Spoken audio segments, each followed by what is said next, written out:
Hey y'all, okay, I'm in the middle of my retie and I gotta head out. And so I just got a quick little idea for a hairstyle and I'm gonna try to achieve a bang. So right now I got 2 hairpins and I'm gonna try to pin this down to frame my face a little bit. Let's see how I go.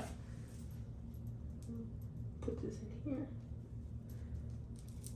And I'm just trying to get it a little flatter. So far so good. Okay, that's one side. I need 2 more hairpins. And these are the longer versions. I got a big one. I got 2 more hairpins. And I'm gonna try to flatten out this other side. And I'm gonna start from here this time. And then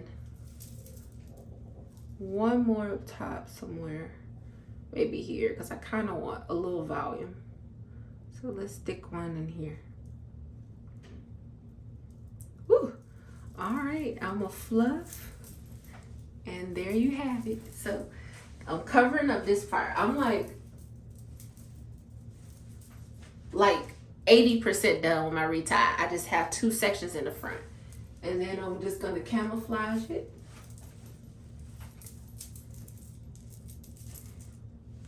And this is my final look. Catch y'all on the next video.